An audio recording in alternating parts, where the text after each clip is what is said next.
کتنا بھی بڑا انسان ہو، کوئی گارنٹی نہیں کہ دعا قبول ہوگی، لیکن اگر تمہارے ماں باپ تمہارے لیے دعا کریں، میرے نبی نے فرمایا دعا والدی لولدی کا دعائی لکم، تمہارے باپ کی دعا تمہارے حق میں ایسی ہے جیسے نبی کی دعا امتی کے لیے ہوا ہے۔ بلکہ نبی کی دعا امتی کے لیے تو میں نے کچھ چھوٹا ہلکا ترجمہ کیا، کا دعائی لکم، اللہ کے رسول فرماتے تمہارے باپ کی دعا تمہارے حق میں ایسی ہے جیسے مجھ محمد کی دعا امتیوں کے حق میں۔ سبحان اللہ۔ سید الانبیاء کی دعا کا جو مرتبہ ہے حضور وہ باپ کے لیے بتا رہے ہیں۔ کوئی کام نہیں ہوتا، مسائل بگڑ گئے، ماں کے پیر پکڑو، ماں کے ہاتھ چومو، دعا کراؤ، وہ دعا کر دینا، مسئلہ حل ہوگا۔ کسی کا خوبصورت سے خوبصورت چہرہ دیکھ کر وہ ثواب نہیں مل سکتا جو ماں باپ کے جھرری پڑے ہوئے چہرے کو دیکھ کر کے ثواب ملتا ہے۔ حضور علیہ السلام فرماتے جس نے ماں باپ کا چہرہ محبت سے دیکھا اسے مقبول حج کا ثواب، مقبول حج کا ثواب۔ اور یاد رکھنا ان کی دعا آپ کے حق میں کبھی رد نہیں ہوگی۔ بڑی معذرت کے ساتھ ابھی ہم آ رہے تھے، لوگ ملنے کے لیے ایسے ٹوٹ پڑ رہے تھے، اچھا شوق ہے، اوروں کے لیے بھی آپ ایسی کرتے ہیں، لیکن مجھے اکثر صدمہ یہ ہوتا ہے آپ ہم لوگوں کے ہاتھ چومنے کے لیے اتنے مستعد ہیں، اس قدر فکر مند ہے، اپنے ماں باپ کے بھی ہاتھ چومتے ہو؟ اگر اپنے ماں باپ کے ہاتھ چومتے ہو تو ہم لوگوں کے ہاتھ چومنے سے تمہیں فائدہ ہوگا، اور اگر اپنے ماں باپ کے ہاتھ نہیں چومتے، کسی بھی سید کا ہاتھ چوم لو، کسی بھی پیر کا ہاتھ چوم لو، کچھ ملنا نہیں۔ اس ماں کے دل سے پوچھ، جب تو لوگوں کے درمیان اس ماں کے ہاتھ چومتا ہوگا تو اس ماں کا سینہ فخر سے کتنا بڑا ہو جاتا ہوگا، اس باپ کا سینہ فخر سے کتنا بڑا ہو جاتا ہے۔ باپ کو تم گالیاں دے کر آؤ، باپ سے لڑائیاں کر کے آؤ، اور ہمارے ہاتھ چھوڑو نہیں، یہ منافقت ہو سکتی ہے، اسلام کی یہ تعلیم نہیں ہے۔ اور یاد رکھنا میری قوم کے جوانوں، جس دن یہ جھرری پڑے ہوئے چہرے قبروں میں منو مٹی کے نیچے دب جائیں گے، اس وقت تمہیں ان چہروں کی یاد آئے گی، وہ چہرے پھر تمہیں خواب میں بھی نظر نہیں آئیں گے۔ آج ماں باپ ہے تو صدمہ ہے، آج ماں باپ ہے تو ان کے مرنے کی دعائیں کرتے ہو، باپ بیمار پڑ جائے تو کہتے ہو بس کریں یار، کتنا ہی ان پہ خرچ کریں، کیا سب کما کے انہیں پہ خرچ کر دیں؟ اگر ہم بیمار پڑے تو بچپن میں کیا ہمارے باپ نے بھی یہی کہا تھا؟ ہماری ماں نے بھی یہی کہا تھا؟ اچھی طرح یاد رکھنا یہ چہرے وہ ہیں، ان کی دعائیں وہ ہیں جو بگڑے سے بگڑے انسان کو اللہ کا ولی بنا دیتی ہے، اور بڑے بڑے اولیاء کو مقام ولایت سے گرا بھی سکتی ہیں ان کی بد دعائیں۔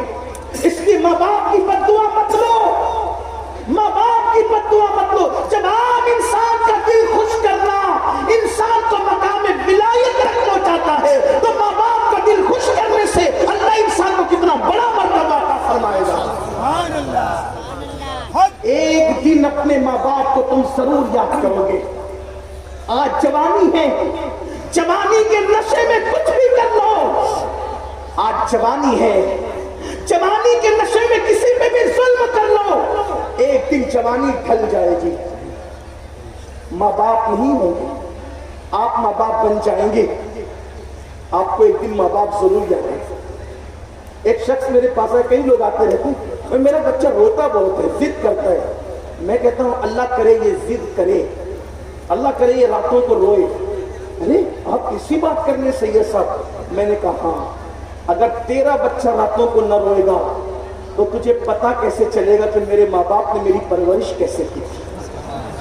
اگر تیرا بچہ ضد نہ کرے گا تو تجھے کیسے پتا چلے گا کہ میں نے بھی ضد کی تھی بچپنے میں اور میرے ماں باپ اس ضد کو کیسے پورا کرتے تھے؟ ایک صحابی آئے اور عرض کیا یا رسول اللہ میری ماں اتنی بیمار ہے کہ میں اس کی گندگی بھی دھلاتا ہوں، اس کا پاخانہ صاف کرتا ہوں، حضور کیا میں نے ماں کا حق ادا کر دیا؟ آقا مسکرا کے فرماتے نہیں حضور، اس نے میری گندگی دھلائی تو میں نے بھی اس کی گندگی دھلا دی۔ خدمت کا تو یہی ہے نا بظاہر، کہ اس نے پاخانہ صاف کیا تو میں نے بھی کر دیا، اب برابری ہو گئی۔ آقا اس کو سمجھاتے ہوئے کہتے اس شخص کو، فرمایا بول جب تو اپنی ماں کی گندگی دھلتا ہے تو تیرے دل میں خیال آتا ہے کہ نہیں آتا؟ اللہ اسے اٹھا لے، بہت کر چکا، اللہ اسے اٹھانے بہت کر چکا، لیکن جب تیری ماں تیری گندگی دھلاتی تھی اس وقت تو وہ اٹھانے کی بات نہیں کرتی، کہتی اللہ اس کی عمر کو دراز فرما۔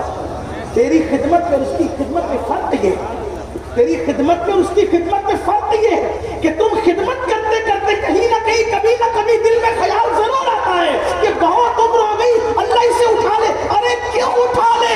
جب تک یہ حیات ہے مقبول دعاؤں کا سلسلہ جاری ہے۔ کروڑوں روپیے دے کر کے جو دعا نہیں مل سکتی وہ ماں باپ کی دعاؤں کی برکتوں میں اللہ نے ان کی دعائیں مقام ولایت تک پہنچاتی ہے۔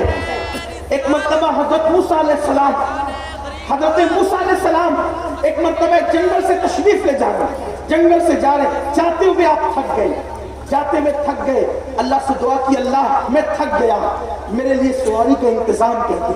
اللہ نے فرمایا قریب میں میرا ایک بندہ ہے، اس سے میں یہ بات کہتے۔ حضرت موسیٰ علیہ السلام اس کے پاس گئے، اس سے کہا بھائی میں چلتے چلتے تھک گیا ہوں، میرے لیے سواری کا انتظام کر دے۔ اس نے ہاتھ اٹھایا، اے اللہ بادل کو زمین پہ بھیج، اے اللہ بادل کو زمین پہ بھیج تاکہ تیرے موسیٰ کی سواری بن جائے۔ بادل زمین پہ آیا، اس نے کہا حضور اس پہ سوار ہو جائے۔ موسیٰ علیہ السلام بادل پہ سوار ہو گئے، کہا اب آپ جہاں چاہتے ہیں وہاں لے جائے گا آپ کو۔ موسیٰ علیہ السلام چلے، اس کی مولا کتنا مقبول ہے، کتنا نیک ہوگا، کتنا پرہیزگار ہوگا۔ جواب آیا موسیٰ نہ کوئی نیک ہے نہ کوئی پرہیزگار ہے، تم نیکی کے جس معیار پہ سے سوچ رہے ہو اتنا نیک نہیں، اتنا پرہیزگار ہے۔ کافر کا موسیٰ بس اس کی ایک ہی ادا ہے، وہ ادا یہ ہے کہ اس نے اپنی ماں کی بہت خدمت، اس نے اپنی ماں کی بہت خدمت کی، حتیٰ کہ اس کی ماں اس کی خدمت سے خوش ہو گئی اور مرتے مرتے اس کی ماں نے اس کے لیے دعا کی، اللہ میرے بیٹے نے میری بہت خدمت کی ہے، یہ جب بھی تجھ سے جو دعا کرے تو اس کی ہر دعا کو پوری کر دوں۔ بس اس کی ماں کی دعا کا اثر ہے کہ یہ جو دعا، حالانکہ یہ نیک نہیں ہے اس جیسا جیسا آپ گمان کر رہے ہیں، لیکن بس ماں کی دعا کا اثر ہے کہ یہ جو مانگتا ہے اس کو عطا کر دیتے ہیں۔ یہ ماں کی دعا کی تاثیر ہے۔ ماں باپ کی خدمت کرو میرے عزیز، ماں باپ کی خدمت کرو۔ آئیے یہاں پر مجھے اختتامی لمحات میں حضور کی امی یاد آتی ہے، حضور کی ماں یاد آتی ہے، اللہ کے رسول کی امی جان یاد آتی ہے۔ اللہ اکبر۔ ایک دن جب ماں باپ نہیں رہتے نا تو ماں باپ یاد آتے۔ میرے نبی کے پاس کمی کیا تھی؟ میرے نبی کے پاس کمی، کوئی کمی نہیں تھی ان کو، جنت کے مالک ہیں وہ، صرف سر میں درد اور لوگ ستائیں تو اللہ ان کو لامکاں پہ بلا کے اپنا دیدار کرا دے۔ اللہ نے اپنا دیدار انہیں کرایا، کوئی کمی نہیں ہے، لیکن اتنا ضرور یاد رکھنا ماں کی کمی کا احساس کہیں نہ کہیں کبھی نہ کبھی انسان کو ضرور ہوتا ہے۔ اللہ ہوتا ہے۔ ایک دن اللہ کے حبیب علیہ السلام مغرب کی نماز کے بعد، نماز مغرب کے بعد، مغرب کی نماز کے بعد مسجد نبوی کے کونے میں بیٹھ کر چپ کے رو رہے ہیں، حضور کی آنکھوں میں آنسو۔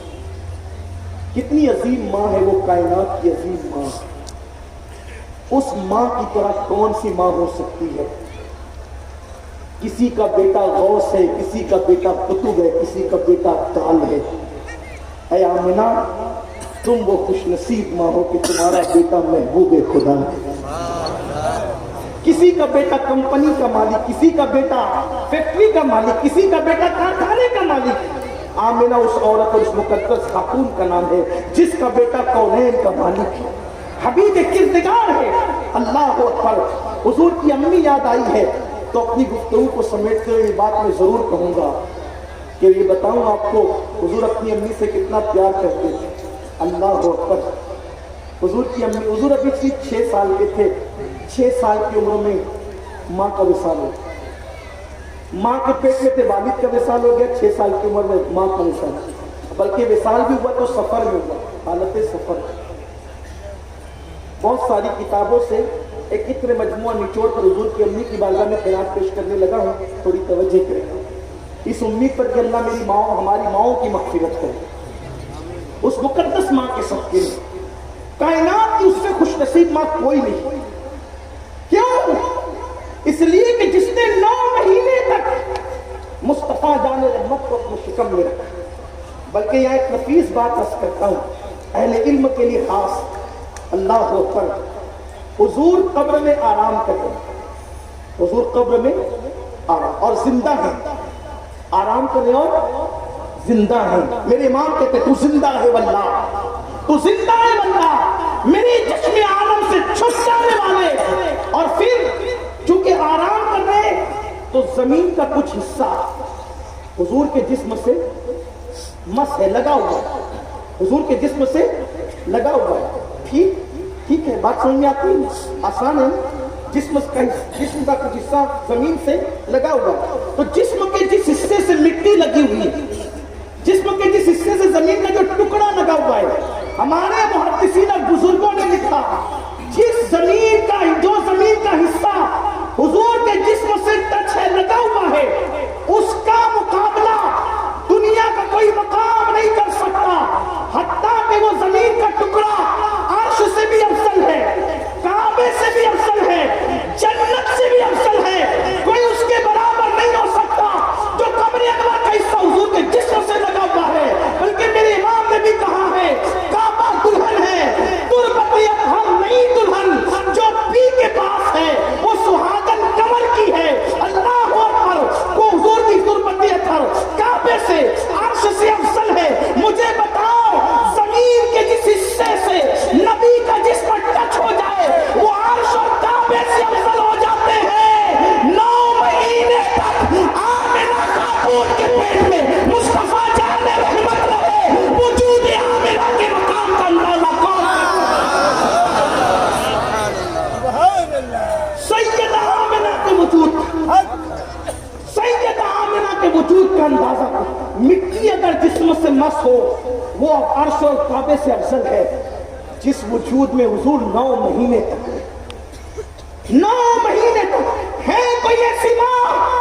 اللہ اکبر، میلاد کی ساری روایتیں جو بیان کرے اکثر و بیشتر اسے سیدہ آمنہ خاتون کہتے ہیں۔ 6 سال کی عمر کی میرے آقا تھی، حضرت آمنہ خاتون نے کہا بیٹے محمد روح فدا صلی اللہ علیہ وسلم، تم نے اپنے ابا کو نہیں دیکھا، چلو تمہارے بابا کی قبر دکھا کے تمہیں لاتی ہے۔ اور اپنے سسر جناب عبد المطلب سے کہا کہ میں میرے بیٹے کو لے جا رہی ہوں اور اس کو ان کے والد کی قبر کی زیارت کرا کے لاتی۔ سیرت کی کتابوں میں اس سے پتہ چلا حضور کا 6 سال کی عمر میں پہلا سفر والد کے مزار پر حاضری کے لیے۔ اس لیے جو لوگ کہتے ہیں کہ قبر پہ جانا شرک ہے، تو ہمارا تو ایمان یہ ہے کہ ہمارا نبی نہ اعلان نبوت سے پہلے کبھی شرک کرتا ہے، نہ ہمارا نبی معاذ اللہ اعلان نبوت کے بعد تو سوال ہی پیدا نہیں۔ نبی اعلان نبوت سے پہلے بھی معصوم ہے، حضور کبھی شرک نہیں کر سکتے۔ واللہ وہ نبی پہ شرک کا الزام رکھتے ہو جس نبی کا وجود ناس کبھی کپڑا ہٹانا گوارا نہ ہوا۔ بچپنے میں بھی حلیمہ سعدیہ کہتی ہے کہ جسم سے کپڑا ہٹتا تو رونے لگتے تھے، اور اگر میں ڈھانک دیتی اور ڈھانکنے میں تاخیر کرتی تو غیبی کوئی ہاتھ ظاہر ہوتا جو ان کے وجود پہ کپڑا ڈال دیا کرتا تھا۔ یہ حضور کی شان ہے۔ اللہ اکبر، میرا عنوان وہ نہیں، جلدی جلدی گزرتے تو کہا کہ میرے ساتھ چلو۔ 3 رکنی قافلہ، حضرت ام ایمن، حضور علیہ السلام اور سیدہ آمنہ، تینوں چلے۔ اس کا پرانا نام یثرب تھا، وہاں پہنچے، وہ مدینہ شریف ہے، وہاں پر رکی، اور اس کے بعد اپنے شوہر کی قبر پر لے گئی۔ حضور اپنے والد کی قبر پر تھے، اپنے در یتیم کو دیکھتی اور شوہر کی قبر دیکھتی، اشعار پڑھتی، روتی جاتی، واپس پڑھتی تو راستے میں وہی صدمے سے طبیعت خراب ہو گئی، اور جب طبیعت خراب ہو گئی تو مقام ابوا پر جو راستے میں پڑتا ہے وہیں پر آپ کی طبیعت اب اس قابل نہ رہی کہ سفر آگے کر سکے، تو ام ایمن جو ان کی کنیز تھی وہ اپنی سواری کو لے گئی، ایک ٹیلے پر روک دیا اور ایک پتھر کا سرہانہ دے کر حضرت آمنہ کو لٹا دیا۔ حضور اپنی ماں کے سینے کے پاس بیٹھے ہوئے ہیں. حضرت آمنہ خاتون کبھی اپنے معصوم کا چہرہ دیکھتی ہے اور روتی ہے اور یہ اشعار پڑھتی ہے. امام قسطلانی نے ان اشعار کو اپنی کتاب میں لکھا ہے. کیا اشعار پڑھتی ہے، اللہ اکبر. تھوڑی آپ توجہ کریں، میں جو وہ آخری حق بیان کرنا چاہتا تھا، ماں باپ کے حق سے بڑا حق، اس کی طرف بھی آ جاتے ہیں اور اسی میں اس کو سمیٹ کر کے گفتگو پوری کر لیتے ہیں. حلیمہ حضرت آمنہ خاتون جو ہے وہ حضور کا چہرہ دیکھتی ہے اور اشعار پڑھتی ہے، نعت کے اشعار. اس کا مفہوم یہ ہے، فرماتی ہیں ہر نئی چیز پرانی ہو جائے گی، ہر نئی چیز پرانی ہو جائے گی، ہر عروج کو زوال ہوگا، لیکن آمنہ کا نام قیامت تک زندہ رہے گا. خود کہہ رہی ہے آمنہ کا نام قیامت تک زندہ رہے گا، کیونکہ میں نے ایسے چاند سے بیٹے کو جنم دیا ہے جس کی وجہ سے میرا ذکر مشرق اور مغرب میں ہوتا رہے گا. میرا بیٹا وہ ہے. پھر میرے آقا کی انہوں نے شان بیان کی، گویا کہ نعت مصطفیٰ پڑھ رہی ہے اور نعت پڑھتے پڑھتے ان کی آنکھیں بند ہو گئی.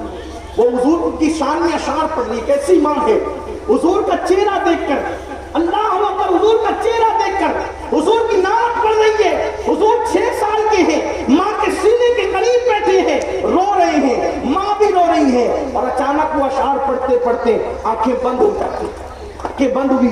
حضور ماں کے سینے پہ سر رکھ کے روتے ہیں اور اپنی امی سے کہتے ہیں امی وہ جو ابھی تھوڑی دیر پہلے تم بول رہی تھی اور بولو نا اس کو.